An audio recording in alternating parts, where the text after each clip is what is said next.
Hello dear student, again welcome back in the class of assembly physics. Student, आज जो अपन topic discuss करेंगे वो 2015 और 2010 में आया हुआ एक न्यूमेरिकल है स्टूडेंट। ठीक है, देखिए स्टूडेंट, इस न्यूमेरिकल में आपको दो चीज़ें सीखने को मिलेगी। एक तो बंधन ऊर्जा क्या होती है और दूसरा प्रति न्यूक्लियन बंधन ऊर्जा क्या होती है। और उसके साथ साथ अपन एक ये भी चीज़ डिस्कस करेंगे कि स्टूडेंट कोई ज़रूरी नहीं है कि अपन को हर डाटा देके ही न्यूमेरिकल बनाए। ठीक है, इस न्यूमेरिकल को देखने से आपको ये पता चलेगा कि कुछ ऐसे न्यूमेरिकल भी पूछे जाते हैं जिसके लिए अपन को एडिशनल कुछ वैल्यूज़ क्या रखनी होती है, ध्यान में रखनी होती है। ठीक है, तो मेरा ये वीडियो बनाने का बस यही पर्पज़ है कि मैं आपको कुछ ऐसा भी बताऊं कि एग्जाम में कई बार ऐसे क्वेश्चन भी पूछ लेते हैं जिनमें आपको डाटा नहीं दिए जाते और डाटा आपको क्या रखने पड़ते हैं, ध्यान रखने पड़ते हैं, ताकि आप जब एग्ज़ाम दो तो आपकी दिक्कत ना आए। ठीक है, क्योंकि मैंने अभी तक जितने भी न्यूमेरिकल्स डिस्कस किए हैं उन सब में आप सिमिलरिटी ये है कि सब में लगभग प्रॉपर सारे डाटा दे ही रखे हैं।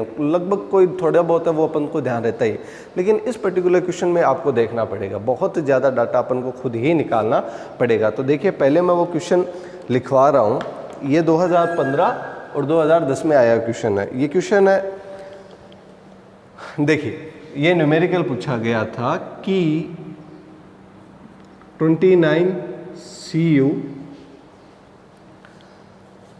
29 CU 64 में नाभिक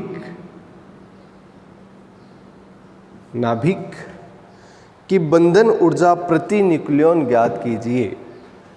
नाभिक की बंधन ऊर्जा, बाइंडिंग एनर्जी, बंधन ऊर्जा प्रति न्यूक्लियन ज्ञात कीजिए। प्रति न्यूक्लियन ज्ञात करो। बस एक डाटा दिया था इसने, केवल एक डाटा दिया था। उसने बोला था कि दिया है, एक चीज दिया है। वो डाटा क्या था वो अब मैं आपको बताता हूँ। उसमें लिखा है M मतलब मास दिया है 29 CU 64 का। वो कितना दिया है स्टूडेंट?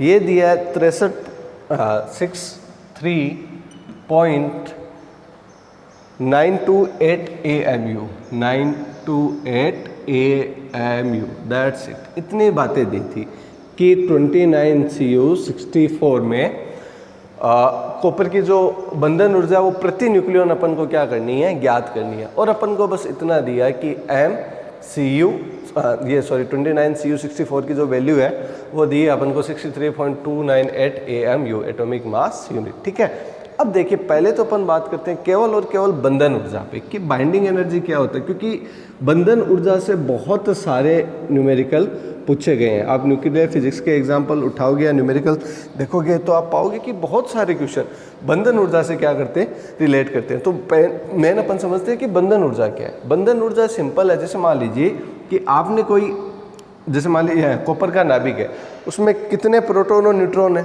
ठीक है, उन सब का द्रव्यमान जोड़ लो, माइनस जो उसका एग्जैक्ट द्रव्यमान है उसमें से क्या कर दो, घटा दो। तो जो द्रव्यमान का डिफरेंस आता है ना, उसको यदि अपन 931 मेगावाट से गुणा कर दे तो बंधन ऊर्जा आ जाएगी। क्या आ जाएगी?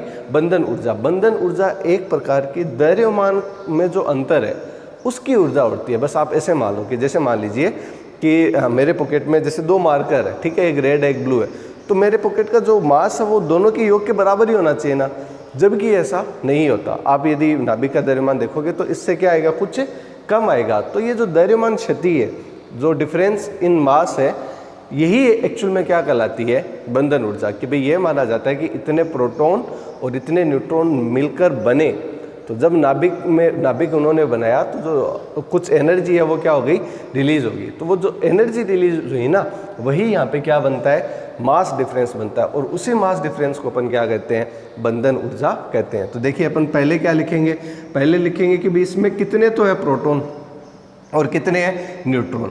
तो अपन 29 CU 64, यहाँ पे 29 है स्टूडेंट, यहाँ पे कितना है, 29। ठीक है, उसके बाद अब देखते हैं स्टूडेंट, इसमें प्रोटॉन की संख्या कितनी होगी, आप सारे जानते हो, बताओ। देखिए, मन मन में सोचो, प्रोटॉन कितने होंगे, 29। अच्छा, ये आपने बता दिया। तो न्यूट्रॉन्स कितने होंगे, neutrons nothing but 64 minus 29, that means A minus Z equals to कितना आता है n, दैट मीन्स कितना हो जाएगा 35। ये लीजिए स्टूडेंट, अपन को प्रोटॉन की वैल्यू निकल गई, न्यूट्रॉन की वैल्यू निकल गई। ठीक है, तो अब अपन यहाँ पे क्या लिखते हैं कि भाई अपन को मास निकालना है ना, तो मान लीजिए कि प्रोटॉन की संख्या है, उसको मैं P से डिनोट कर रहा हूँ। ठीक है, मल्टीप्लाई प्रोटॉन का द्रव्यमान, ठीक है, प्लस न्यूट्रॉन की संख्या मल्टीप्लाई एक न्यूट्रॉन का द्रव्यमान, तो ये टोटल न्यूक्लियस का क्या हो गया, मास हो गया, माइनस कितना दे रखा है जो एग्जैक्ट जो बाद में बनता है, तो ये कितना हो जाएगा माइनस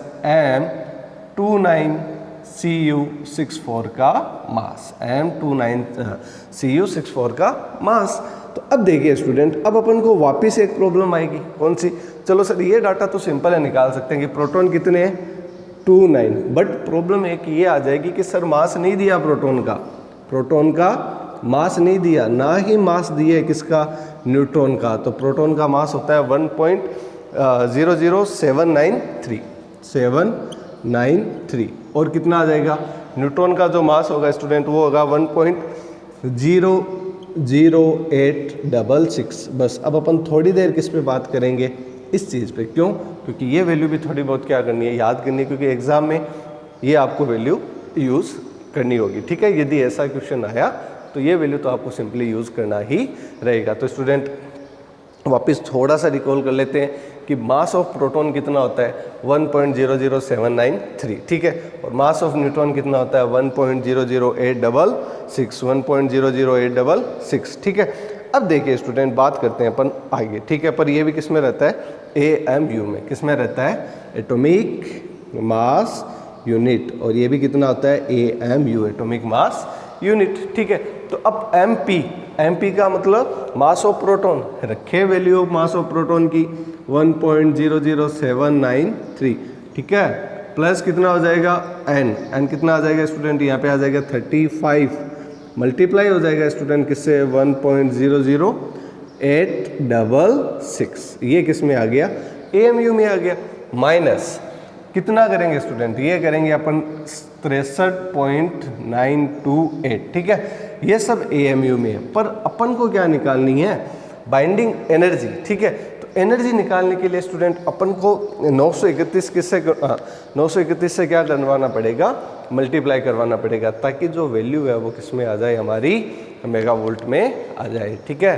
तो देखिए अपन को बंधन ऊर्जा निकालने के लिए किससे 931 मेगावोल्ट से क्या करना पड़ेगा, मल्टीप्लाई करना पड़ेगा। ये लीजिए 931 के आ गया मेगावाट। अब जब अपन इसको सोल्व करेंगे स्टूडेंट, तो बंधन ऊर्जा को मैं EB से डिनोट कर देता हूँ। ठीक है, EB से क्या कर दें, डिनोट। तो इसको आप जब मल्टीप्लाई करोगे तो आपके पास ये वैल्यू आएगी टोटल, जब अपन इसको सोल्व करेंगे कि ये बंधन ऊर्जा आई किसकी, ये आई 29Cu64 की, कितनी आएगी, ये आएगी आपके पास लगभग 561.64, कितना स्टूडेंट, मेगावाट। इसको जब आप कंप्लीट सोल्व करोगे तो आपके पास ये वैल्यू आएगी 561.64 मेगावाट। ठीक है, पर स्टूडेंट हमें केवल बंधन ऊर्जा नहीं पूछा, हमें एक चीज़ पूछी गई थी, बंधन ऊर्जा प्रति न्यूक्लियन। क्या पूछा गया था, बंधन ऊर्जा प्रति न्यूक्लियन। तो बंधन ऊर्जा प्रति न्यूक्लियन क्या होती है स्टूडेंट, तो बंधन ऊर्जा प्रति न्यूक्लियन मतलब कितनी बंधन ऊर्जा आई, उसमें आप किसका भाग लगा दीजिए, प्रति न्यूक्लियन, अर्थात वैल्यू किसकी, A की आप क्या कर दीजिए, A की वैल्यू से आप डिवाइड की दीजिए, तो बाइंडिंग एनर्जी पर न्यूक्लियन मिल जाएगी। इसका मतलब 531 में मतलब बंधन ऊर्जा कितनी आई हमारे पास, ये आई 561.64 मेगावाट। इसमें भाग लगेगा, किसका लगेगा स्टूडेंट, A की वैल्यू कितनी 64, क्योंकि A का मतलब ही क्या है, प्रोटॉन प्लस न्यूट्रॉन, तो प्रति न्यूक्लियन तभी आएगी ना। तो यहाँ पे अपन डिवाइड कर देते हैं 64 से, तो इसकी लगभग जो वैल्यू आएगी वो आएगी 8.7 मेगावोल्ट पर प्रति न्यूक्लियन, 8.7 मेगावोल्ट पर न्यूक्लियन। ये लीजिए स्टूडेंट, ये न्यूमेरिकल 2 बार रिपीट हुआ, एक तो 10 में और एक 15 में, चांसेस रहते हैं कि ये वापस रिपीट हो जाए। ठीक है, सिमिलर न्यूमेरिकल्स रिपीट होते रहते हैं। ठीक है, बट इस न्यूमेरिकल में जो 2 बातें सीखने लायक थी, एक तो ये कि M of P और M of N अपन को ध्यान रखना पड़ेगा। ठीक है, कोई ज़रूरी नहीं है कि सारे डाटा दे पहली बात। दूसरी बात, बंधन ऊर्जा के साथ साथ बंधन ऊर्जा प्रति न्यूक्लियन भी पूछ सकता है। तो प्रति न्यूक्लियन जब भी पूछे तो अपन को क्या, किसकी वैल्यू को भाग लगाना है, ए की वैल्यू का क्या करना है, भाग लगाना है। जैसे मान लीजिए कि एक एग्जांपल से दे रहा हूँ कि 7n14 की प्रति न्यूक्लियन बंधन ऊर्जा पूछता, तो जैसे मान लीजिए कि इसकी कितनी भी आई हो, जैसे मान लीजिए कि 450.97, ठीक है, तो इसमें किसका भाग लगता, 14 का, तो नाइट्रोजन की बंधन ऊर्जा प्रति न्यूक्लियन आ जाती। ऐसे अपन को देखना पड़ेगा कि प्रति न्यूक्लियन बंधन ऊर्जा कैसे निकलती है, ठीक है। तो स्टूडेंट, इस टाइप के और भी कोई क्वेश्चन है जो प्रीवियस एग्जाम में पूछे गए हैं, मैं कोशिश करूंगा सारे जितने भी 5 साल के पेपर में आए हुए न्यूमेरिकल्स हैं वो अपन ऑनलाइन डिस्कस करें। फिर भी यदि मेरे से कुछ क्वेश्चंस रह जाते हैं या आपको कुछ क्वेश्चन नए मिलते हैं स्टूडेंट, तो आप उसमें मेरे को, जैसे आप मैसेज करते हो तो आप मैसेज करके पूछ सकते हो, SMDT का जो ग्रुप बना हुआ है, या आप कमेंट सेक्शन में आप कमेंट करके पूछ सकते हो। तो आई होप स्टूडेंट ये न्यूमेरिकल आपको समझ आया होगा। और भी ऐसे न्यूमेरिकल अपन है वो नेक्स्ट वीडियो में डिस्कस करेंगे। फिर भी यदि आपको इस न्यूमेरिकल से कोई भी रिलेटिव कोई भी डाउट, कोई भी क्वेरीज रह जाती है तो आप मेरे को मैसेज करके या कमेंट सेक्शन में कमेंट करके पूछ सकते हो। Again thanks for this video watching. Thank you student.